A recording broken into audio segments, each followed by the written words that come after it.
Hello students, कैसे हैं आप सभी लोग। तो बेटा वेक्टर चल रहा था और आप तो भूल चुके होंगे। फिजिक्स पढ़ने का मन नहीं करता होगा, फिजिक्स पढ़ने का मन नहीं करता होगा। तो आइए हम लोग आज वेक्टर जो है जितना पढ़े उसके क्वेश्चन करेंगे बेटा। पहले हम 1-2 दिन जम कर क्वेश्चन करेंगे। तो आइए आज हम क्वेश्चन करते हैं, ठीक है। देखिए बेटा क्वेश्चन है, बहुत आराम से समझिएगा, ठीक है। देखिए क्वेश्चन करा है कि the value of unit vector, बहुत आराम से समझिएगा, the value of unit vector, the value of unit vector in the direction of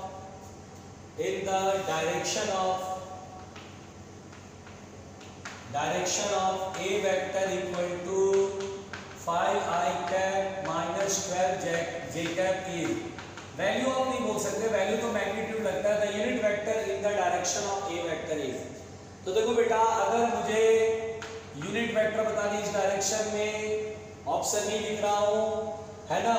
यूं समझिए क्वेश्चन अगर लिखा जाए तो फाइंड द यूनिट वेक्टर, ऐसे लिख लेता क्वेश्चन, ठीक है। तो बेटा find the unit vector in the direction of A vector. तो इसका सॉल्यूशन बहुत इजी है बेटा। हमें यूनिट वेक्टर बताना है इस डायरेक्शन में, तो यूनिट वेक्टर का डेफिनेशन होता है vector divided by its own magnitude, vector divided by its own magnitude. तो आप क्या लिखेंगे, ए वेक्टर की value 5i cap minus 12 j cap, और यूनिट वेक्टर अंडर रूट होएगा। देखिए इसका मैग्नीट्यूड कैसे निकालते आएगा, कोएफिशिएंट 5 का स्क्वायर 25 एंड 12 का स्क्वायर 144। तो कितना आएगा बेटा यूनिट वेक्टर, तो यूनिट वेक्टर होएगा 5i cap minus 12 j cap upon 25 plus 144, कितना होएगा बेटा 169, एंड 169 का रूट कितना होएगा 13।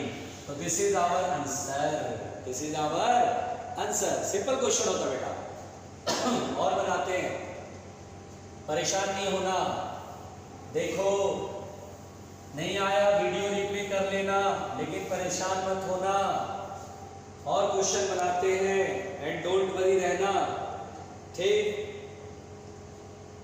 देखिए कह रहा है टू वेक्टर्स, बहुत आराम से समझना, टू वेक्टर्स हैव मैग्नीट्यूड्स, ध्यान से समझिएगा बेटा, टू वेक्टर्स हैव मैग्नीट्यूड्स, ठीक है, 3 unit and 4 unit, 3 unit and 4 unit,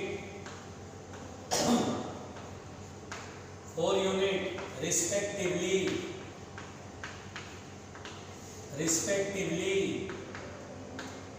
अब देखो बेटा, what should be the angle between them, what should be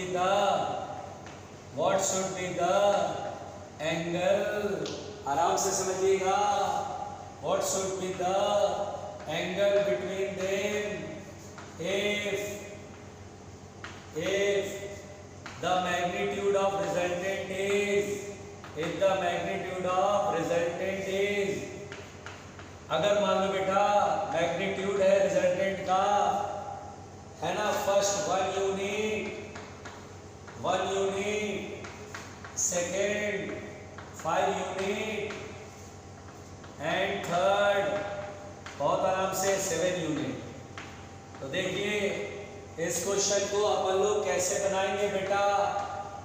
देखिए क्वेश्चन कह रहा है कि दो वेक्टर है magnitudes 3 unit and 4 unit respectively, what should be the angle between them, इनके बीच का एंगल क्या होगा यदि मैग्नीट्यूड ऑफ रिजल्टेंट 1 यूनिट है।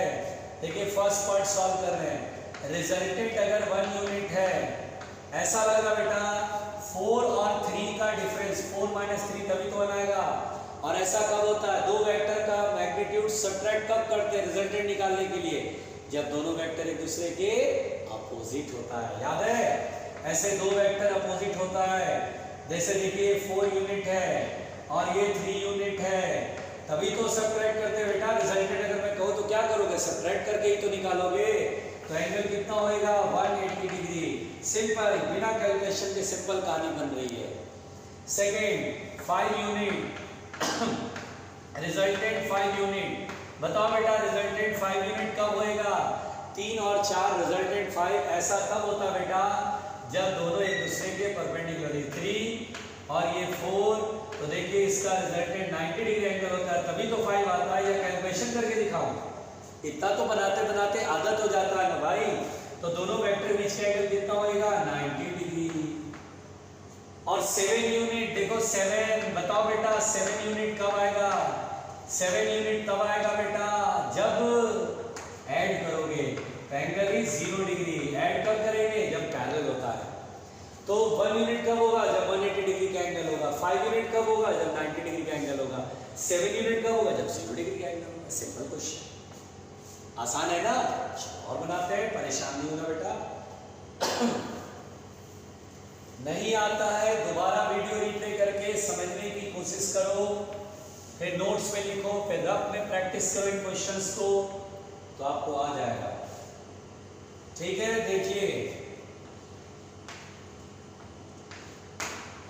देखिए अब हमारे पास क्वेश्चन है, इफ टू फोर्सेस, ध्यान देना बेटा, if two forces of F1 vector is equal to 500 newton due east, east की तरफ है बेटा, and F2 vector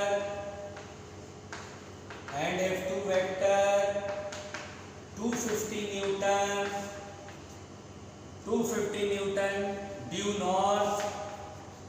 north, then find magnitude of, बिल्कुल आराम से समझना बेटा, then find magnitude of F2 vector minus F1 vector. देखो बेटा ये क्वेश्चन है, इस क्वेश्चन को कैसे बनाएंगे? तो देखिए F1 वेक्टर मालूम है, F2 वेक्टर मालूम है, दो वेक्टर का सब्ट्रैक्शन का मैग्नीट्यूड। अरे ये तो दो वेक्टर का सब्ट्रैक्शन है, और मैग्नीट्यूड का फार्मूला भी नो। बताओ बेटा मैग्नीट्यूड पढ़ाया था, क्या पढ़ाया था? अंडर रूट पहले वेक्टर का मैग्नीट्यूड का स्क्वायर, F2 का मैग्नीट्यूड देखो 250 है, तो 250 का स्क्वायर प्लस दूसरे वेक्टर के मैग्नीट्यूड का स्क्वायर कितना बेटा? 500 न्यूटन, तो 500 का स्क्वायर माइनस 2 × 250 × 500 × cos, और दोनों के बीच का एंगल बताओ बेटा, ईस्ट और नॉर्थ के बीच का एंगल कितना होगा? 90 डिग्री। cos 90 डिग्री 0 में ये कंप्लीट खत्म। तो इधर आ जाएगा, देखो अगर आप ध्यान दो तो 62500, क्योंकि 250 का स्क्वायर 25 का स्क्वायर 625 और 2 जीरो साथ में, 5 का स्क्वायर 25 और 4 बार जीरो करेंगे 1 2 3 4। देखो ये 2 जीरो और ये 2 जीरो कॉमन होकर 10 आएगा बेटा, 10 अंडर रूट 625 प्लस 2500 है ना। अब यहां पर बेटा बिल्कुल ध्यान से देखिए, क्या मैं 25 यहाँ कॉमन ले लूं? यस, यहाँ 25 कॉमन लूंगा, बाहर आएगा तो 5 हो जाएगा 50। यहाँ से 25 निकला तो यहाँ क्या बचेगा? 25। यहाँ से 25 बाहर निकला तो यहाँ क्या बचेगा? 100। 25 × 100 2500 होगा, 25 बाहर निकाल दिया 2500। अच्छा बेटा 125 होगा, और 125 का 25 × 5 लिखेंगे, और 25 का 5 फिर बाहर आएगा, 25 5 50 × 5 250 √5। This is the answer. तो 250 √5 हमारे पास आंसर होगा। देखिए आंसर दिया हुआ है 250 √5। तो देखो बेटा कैसे सॉल्व कर रहा हूं ये समझो। ये कैलकुलेशन हर स्टूडेंट खुद करेगा, आप खुद करो, इसे कैलकुलेशन खुद करो। मैं कर रहा हूं तो वो कॉपी मत करो, खुद से करो। यूज योर अनयूज्ड माइंड, अपने दिमाग का इस्तेमाल करो जो कभी नहीं इस्तेमाल करा। ठीक है, आइए नेक्स्ट देखते हैं बेटा। आज मैं सिर्फ क्वेश्चन करा रहा हूं जिससे कि आप थोड़ा सा कॉन्फिडेंट फील करें, अच्छा फील करें, वेक्टर में घबराएं नहीं। आइए नेक्स्ट क्वेश्चन बनाते हैं। क्वेश्चन कह रहा बेटा the resultant of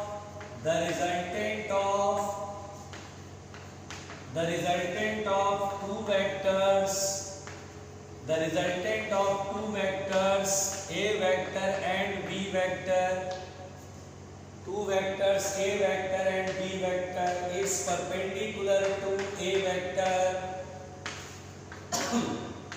and its magnitude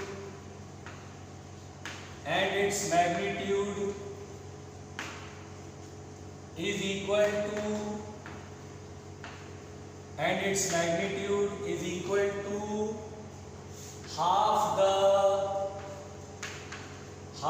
magnitude of b vector, देखिए आराम से क्वेश्चन कर रहा है find the angle between A vector and B vector, और आपको बेवकूफ बनाने के लिए डायग्राम भी बना दिया बेटा। डायग्राम ऐसे बना, ये ए वेक्टर है, ऐसे करके बी वेक्टर है और ऐसे करके यो खींचा है,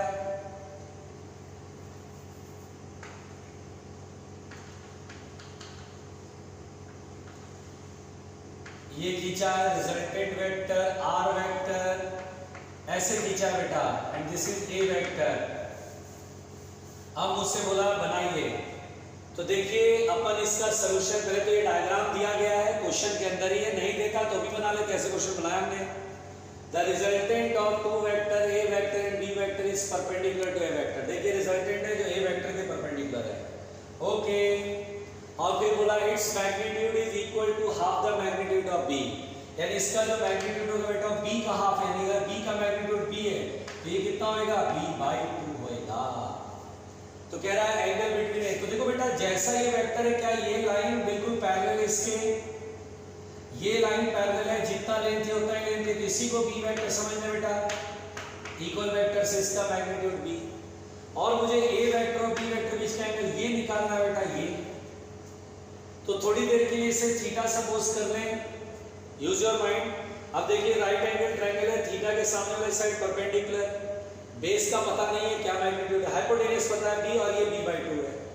परपेंडिकुलर और हाइपोटेन्यूस में रिलेशन कौन बताता है, sin थीटा। तो sin theta is equal to perpendicular upon hypotenuse, sin theta is equal to perpendicular कितना है b/2, यहाँ लिखेंगे b/2 और हाइपोटेन्यूस इज b, ये कैंसिल आउट होगा बेटा 1/2, so theta is equal to कितना होगा 30 डिग्री।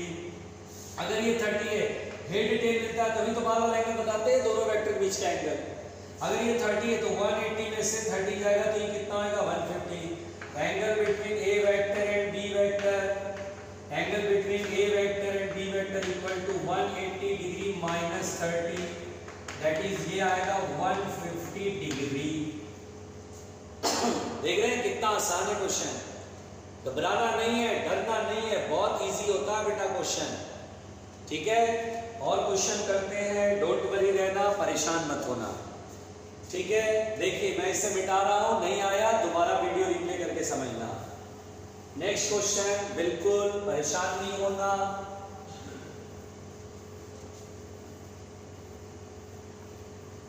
देखो बेटा क्वेश्चन है if the angle between A vector and B vector is an acute angle, बहुत आराम से, is an acute angle, angle between A vector and B vector is an acute angle, ठीक है। Then the difference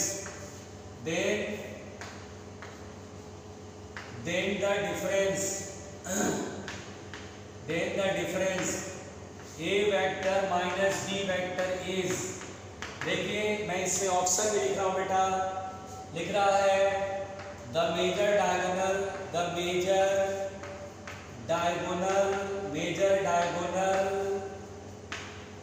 of parallelogram, परेशान नहीं होना, it's me, मैं answer दे दूंगा बेटा। सेकेंड ऑप्शन है the minor diagonal of parallelogram any of this, इन दोनों में कोई भी, एनी ऑफ दिस, और D none of this, and D is none of this. अब देखिए इस क्वेश्चन में क्या करेंगे, है ना, ये क्वेश्चन मेरे को मिला। अब मैं क्वेश्चन पढ़ता हूं और मैं डर नहीं रहा हूं, क्योंकि डर गए तो क्वेश्चन नहीं हो पाएगा। क्वेश्चन को पढ़ो और समझो। If the angle between A vector and B vector is an acute, acute angle मतलब क्या होता है बेटा, what is mean by acute angle, मतलब 90 डिग्री से छोटा एंगल। तो चलिए सॉल्यूशन अगर हम बनाएं इसका, तो पहले बना लेते हैं। This is A vector and this is B vector. देखिए एंगल मैंने क्या बनाया बेटा, एक्यूट, यानी एंगल स्मॉल है, 90 से छोटा है, okay. Then the difference A vector minus B vector is, यानी A vector minus B vector plot करो, A vector minus B vector plot करो। तो देखो ए वेक्टर तो ठीक है, माइनस बी वेक्टर किधर होगा, बी वेक्टर को अपोजिट करना होगा ना, करना होगा ना, तो करते भाई। यहां पर ए वेक्टर ऐसे बनाएंगे और माइनस बी वेक्टर का इधर दिखाएंगे। देखिए बी वेक्टर इधर है तो माइनस बी वेक्टर अपोजिट हो गया, इसको ध्यान में रख के मैंने ये बनाया। तो A vector minus B vector that is, ये ऐसे होगा ना, बिल्कुल ध्यान से समझना, ये ऐसे होगा ना बेटा, इन दोनों का रिजल्टेंट ही तो A vector minus B vector है। तो मेजर डायगोनल और माइनर डायगोनल का मतलब क्या होता है, मेजर मतलब होता है बड़ा वाला डायगोनल, ये बड़ा वाला डायगोनल और ये छोटा वाला डायगोनल। तो A vector minus B vector किधर है बेटा, जल्दी बताओ, मेजर के लॉन्ग है कि माइनर, मेजर मतलब बड़ा डायगोनल, माइनर मतलब छोटा डायगोनल। तब क्या बोलेंगे, छोटा डायगोनल, क्योंकि ये डायगोनल की लेंथ क्या आएगी, छोटी आएगी। कंफ्यूज हो गए, तो हम यहाँ पर आंसर क्या देंगे, माइनर डायगोनल, है ना, सिंपल। तो देखिए ये कहानी था कि यहाँ पर माइनर डायगोनल, ये डायगोनल छोटा होएगा बेटा, ये डायगोनल क्या होएगा, छोटा होगा। तो इस तरह से देखो ना, यहाँ पर माइनस बी वेक्टर इधर प्लॉट करोगे, अब ए वेक्टर और minus B vector head tail मिल रहा, तो ये वाला डायगोनल छोटा होएगा, और A vector plus B vector वाला डायगोनल बड़ा होगा, ये डायगोनल बड़ा, ये डायगोनल छोटा। तो A vector minus B vector क्या होगा, छोटा डायगोनल। तो इसका आंसर क्या देंगे, माइनर डायगोनल। तो ये समझ में आया, इसका आंसर होगा सेकंड ऑप्शन। चलो और बनाते हैं। चलिए भाई देखते हैं और क्या क्वेश्चन है, कंफ्यूज नहीं होना, और बनाते हैं, कोई डरेगा नहीं। I am here, I am here, ठीक है। देखिए क्वेश्चन कह रहा बेटा, two forces F1 vector and F2 vector are acting on a body, आराम से are acting on a body. If one force is double, that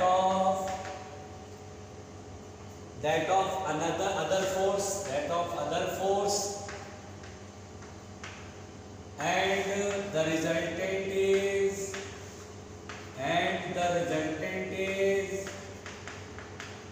equal to greater force, and the resultant is equal to greater force, then find the angle between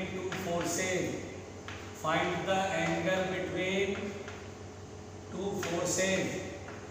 अब ये question आया बेटा, इस question को कैसे solve करेंगे? अगर आप ध्यान दीजिए तो लिखा है two forces F1 vector and F2 vector are acting on a body. एक बॉडी पे लग रहे हैं दोनों फोर्सेज, ठीक। If one force is double that of other force, यानी बेटा सबसे क्लियर वाली बात ये है, अगर मैं ऐसे सोचूं कि F1 वेक्टर है और F2 वेक्टर, ये दोनों एक बॉडी पे लग रहे हैं, ठीक। एक का मैग्नीट्यूड दूसरे का डबल है, मतलब इसका मैग्नीट्यूड अगर मैं F मान लूं या इसको मैंने F मान लिया तो ये क्या हो जाएगा, 2F हो गया। फिर बोलता है if one force is double that of other force, यानी एक फोर्स दूसरे का डबल है, ठीक है।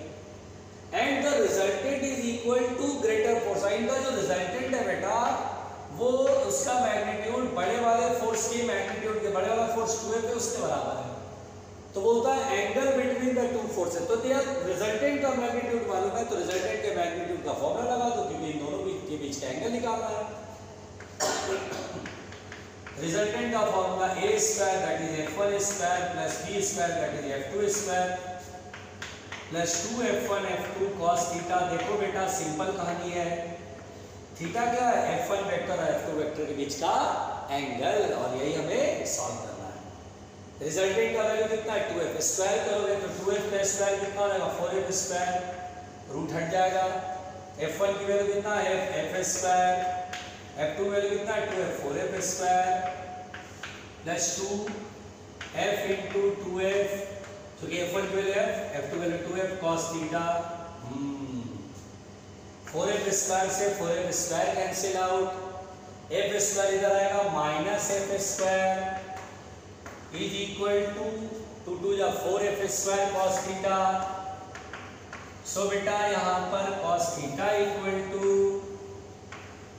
Minus f square upon 4f square, ये डिवाइड में जाएगा, f square cancel out, minus 1/4। So theta is equal to cos inverse minus 1/4।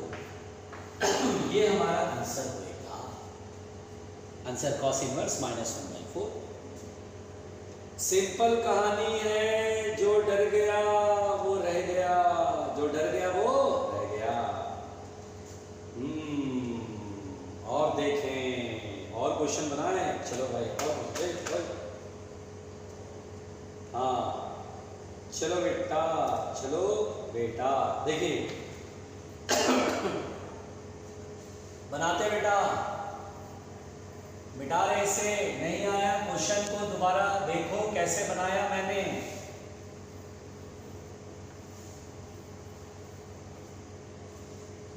आइए अगला क्वेश्चन देखते हैं। क्वेश्चन कह रहा है what is the resultant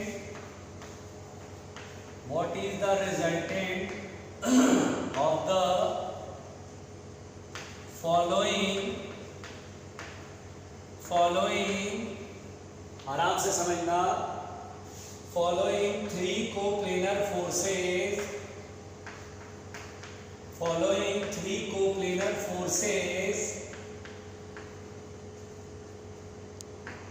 300 Newton at 0 degree, 400 Newton at 30 degree and 400 Newton at 150 degree. ओहो, ये क्वेश्चन कैसे बनाएंगे? देखो बेटा क्वेश्चन देखो, what is the resultant of following 3 coplanar, यानी 3 फोर्सेस का रिजल्टेंट फाइंड करना और मैग्नीट्यूड फाइंड करना बेटा। अब डायग्राम बनाते हैं, देखिए suppose that this is x axis, ये सारे एंगल एक्स एक्सिस से मान के चलेंगे। कह रहा है 300 न्यूटन एट 0 डिग्री, यानी एक्स एक्सिस से 0 डिग्री यानी 300 न्यूटन इधर ही होएगा, ठीक। फिर क्या बोलता है 400 newton at 30 degree, 400 newton, this is 400 newton at 30 degree, X के साथ 30 डिग्री, ओके। फिर 400 न्यूटन एट 150, 90 प्लस 60, 150 के इधर पड़ेगा, 400 न्यूटन यहां से 150 डिग्री बेटा, तो ये 150 डिग्री है। तो बताना है हमें इन तीनों फोर्सेस का रिजल्टेंट। जो वेक्टर दिया था वो पहले मैंने डायग्राम में बना लिया। अब देखें, अच्छा ध्यान से देखो, ये 400 न्यूटन और ये भी 400 न्यूटन, दोनों के बीच का एंगल कितना होगा बेटा, जल्दी बताओ।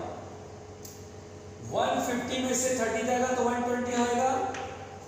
और अब आपकी खोपड़ी काम कर रही होगी, अरे सर 120, अरे सर 120 है, हाँ 120 है, और सर ये 90 है तो ये 60 होएगा, ये भी 60 होएगा। सर दो वेक्टर 120 पे याद आया कुछ कि अगर ये वेक्टर A है, ये भी वेक्टर A है और 120 का एंगल है तो रिजल्टेंट भी A के इक्वल होएगा। है ना, और 60 पे होएगा 60। देखो बेटा बहुत आराम से समझो, घबरा मत जाना।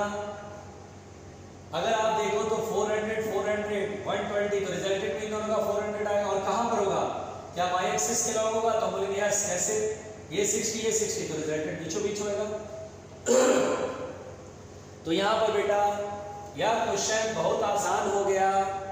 इस क्वेश्चन में डायग्राम ऐसे बना लेते हैं, ये एक्स एक्सिस है, ये वाई एक्सिस है, इधर 300 न्यूटन होएगा और बेटा इधर 400 और 400 का रिजल्टेंट भी 400 होएगा क्योंकि वाई एक्सिस के लॉन्ग होएगा। अब सोचो 3 और 4 है तो रिजल्टेंट क्या 500 होएगा। Yes, resultant is 500 Newton. 3 और 4 का तो 5 होता है ना भाई, 90 डिग्री होता तो 5 हो जाता। तो देखिए इस तरह से ये क्वेश्चन देखने में भयानक लग रहा था, खतरनाक लग रहा था, लेकिन ये इतना खतरनाक है नहीं। अगर आप ध्यान से देखें तो क्वेश्चन बनने वाला है ना। परेशान नहीं होना बेटा। अगला क्वेश्चन बनाते हैं, डोंट वरी रहना। देखो बना रहे क्वेश्चन, बनाने से क्या होगा, आप ये सारे क्वेश्चन आप नोट्स पे लिखेंगे, फिर रफ में प्रैक्टिस करेंगे, सारे क्वेश्चन आ जाएंगे। चलिए आगे बढ़ते बेटा, और क्वेश्चन बनाते हैं। देखिए बुद्धिमानी से देखिए।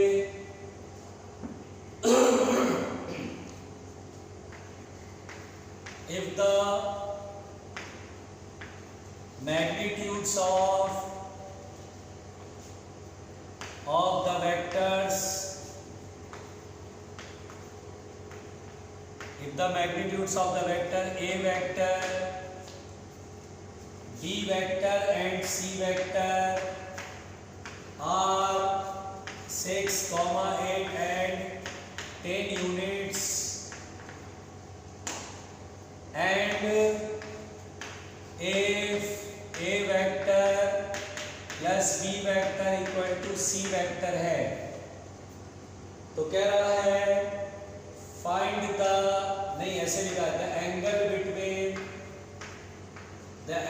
Between A vector and C vector.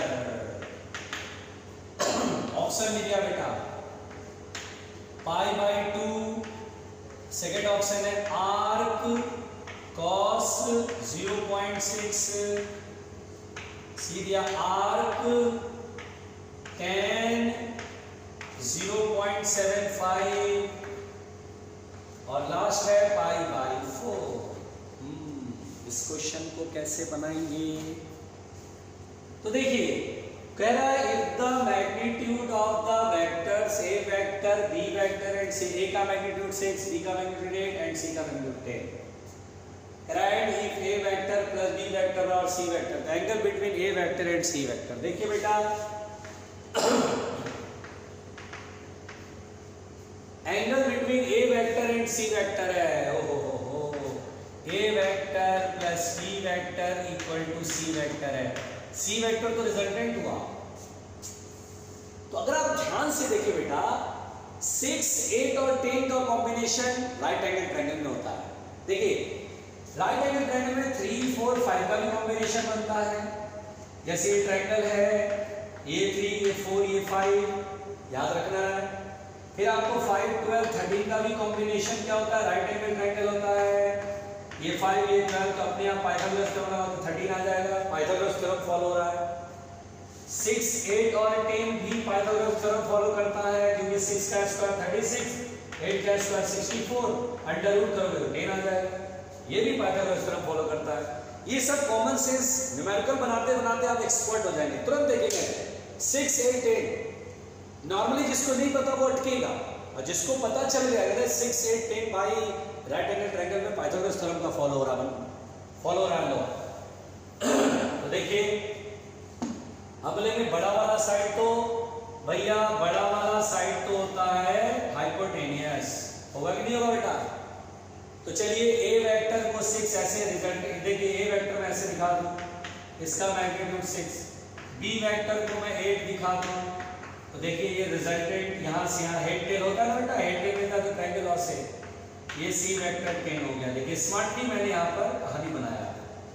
अब मुझसे क्वेश्चन क्या बोल रहा है, angle between A vector and C vector. तो देखिए ए वेक्टर और सी वेक्टर, देखिए ए वेक्टर ये, सी वेक्टर ये, टेल मिल रहा है, ये एंगल चाहिए। तो very easy, very easy, theta के सामने परपेंडिकुलर मालूम, बेस मालूम, हाइपोटेनस मालूम, क्या निकालना?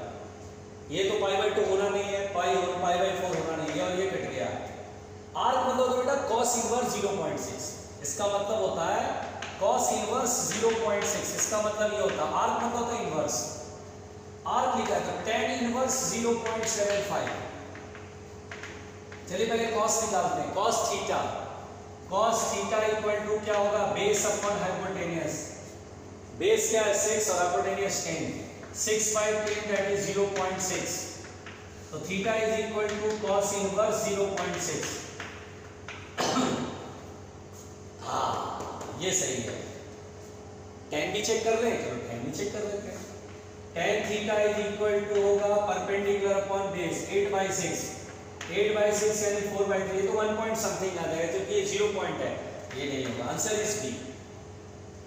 देखिए कितना स्मार्टली मैं बना रहा हूं, वैसे ही आपको भी बनाना है बेटा, वैसा ही आपको भी बनाना है, इसी तरीके से सवाल बनाना है, एक्सपर्ट बनना पड़ेगा, खोपड़ी चलानी पड़ेगी, तब बनने लगेगा। आगे देखते हैं और भी क्वेश्चन बनाते हैं बेटा। देखिए टेंशन नहीं लेने का, अपन इधर ही भाई।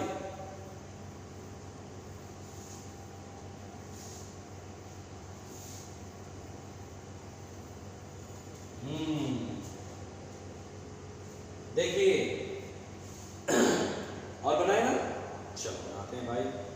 शानदार क्वेश्चन ढूंढते हैं, शानदार क्वेश्चन ढूंढते हैं और निपटा डालते हैं, परेशान नहीं होने का। देखिए एक क्वेश्चन बोलता बेटा, देखिए ये क्वेश्चन बोला, इन अ 2 डायमेंशनल, आराम से, इन a 2 dimensional motion of a particle, motion of a particle, don't worry, the particle moves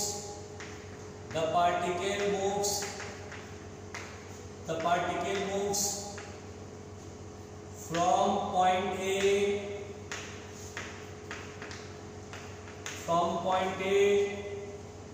comma position vector, इसका पोजीशन वेक्टर हम ब्रैकेट में लिख दें, position vector r1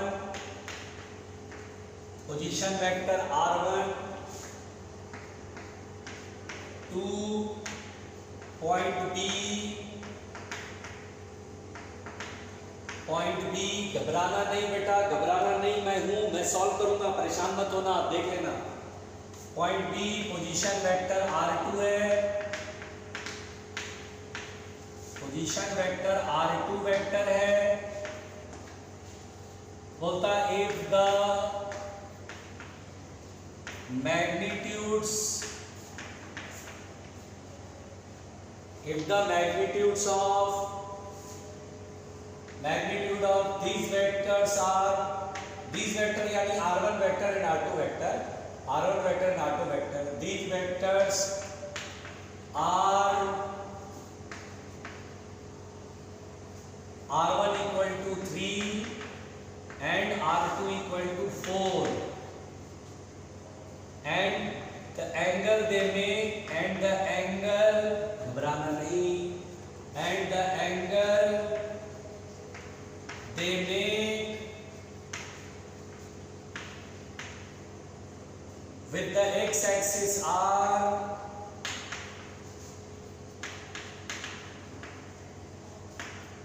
are 75 degree and 15 degree. तो बोलता है find the magnitude of displacement vector. Okay, find the magnitude of displacement vector. कोई घबराएगा नहीं, आप परेशान मत हो, इसलिए मैं क्वेश्चन करा रहा हूं क्योंकि आप परेशान नहीं हो। देखिए in a 2 dimensional motion, okay, of a particle of a particle, the particle moves from point A to the point B. देखो बेटा पॉइंट ए से पॉइंट बी की तरफ पार्टिकल चलता है, okay. If the magnitudes of these vector यानी position vector r1 vector और b point का पोजीशन वेक्टर r2 वेक्टर, 3 और 4 मैग्नीट्यूड मालूम है, और ये जो एंगल x के साथ बना दे वो लिखा and the angle they make with the x axis, r1 vector 75 degree बना रहा है और r2 वेक्टर 15 डिग्री बना रहा है। फटाफट पहले तो डायग्राम बना लो, ये ऐसे बना दिया x एक्सिस, ओके, ये बना दिया y एक्सिस, r1 वेक्टर बना रहा है 75 और r2 वेक्टर बना रहा है 15 तो कम हुआ ना, यानी ये r1 वेक्टर सपोज कर लेते हैं ये है, ये पॉइंट ए है जिसका पोजीशन मतलब ओरिजिन से वेक्टर खींचना होता है बेटा, ये 75 डिग्री है, और ये बी है जो कि बेटा 15 डिग्री का एंगल बना रहा है, बहुत बढ़िया। This is r2 vector. तो डिस्प्लेसमेंट ए से बी तक जा रहा बेटा, तो ए से बी तक जो वेक्टर खींचते हैं दिस इज डिस्प्लेसमेंट वेक्टर। हमें डिस्प्लेसमेंट सॉल्व करना है, इस वेक्टर का मैग्नीट्यूड सॉल्व करना है। अगर आप बुद्धि लगाओ तो ट्रायंगल लॉ में हमने पढ़ा था, ट्रायंगल ऑफ एडिशन में अगर ए वेक्टर ऐसे बी वेक्टर ऐसे तो क्या ये रिजल्टेंट वेक्टर होगा, दोनों के वेक्टर के सम के बराबर। दो टेल और दो हेडेड के बीच में क्या होता है रिजल्टेंट, देखिए दो हेडेड और दो टेल, देखिए इस वेक्टर दोनों वेक्टर का टेल यहाँ मिल रहा है, ये रिजल्टेंट है, और ये हेड और टेल मिल रहा है, इन दोनों को ऐड करेंगे तो ये मिलेगा। तो सिंपल कहानी होगी बेटा, अगर आप थोड़ा सा बुद्धि लगाओ, इन तीनों में रिजल्टेंट कौन है तो r2 वेक्टर। तो r2 vector is the sum of s vector plus r1 vector. मुझे इसका मैग्नीट्यूड फाइंड करना है बेटा, तो मैं इसको एक तरफ रखूंगा और इसे इधर ले आऊंगा, r2 vector minus r1 vector, और दो वेक्टर का सब्ट्रैक्शन है जिसका मैग्नीट्यूड का फॉर्मूला कितना होएगा, अंडर रूट r2 का मैग्नीट्यूड देखो, r2 का मैग्नीट्यूड 4 का स्क्वायर 16, r1 का मैग्नीट्यूड 3 का स्क्वायर 9 माइनस 2 × 4 × 3 cos, और दोनों के बीच का एंगल चाहिए, r2 वेक्टर ये है, r1 वेक्टर ये एंगल चाहिए, ये एंगल टेल टेल मिल रहा है तो एंगल ये हो जाएगा, 75 में से 15 जाएगा तो 60 डिग्री होगा। अरे वाह कमाल हो गया, cos 60 डिग्री। अब इसको सॉल्व करना बेटा, वी हैव द आंसर। चलिए देखते हैं, सॉल्व करते हैं, है ना। तो देखिए कितना आएगा, डिस्प्लेसमेंट का मैग्नीट्यूड 16 + 9 25 माइनस 2 × 4 × 3 × cos 60 is 1/2, 2 से 2 कट गया, 25 में से 12 जाएगा, 25 में से 12 जाएगा तो 13 बचेगा, √13 मीटर इसका आंसर।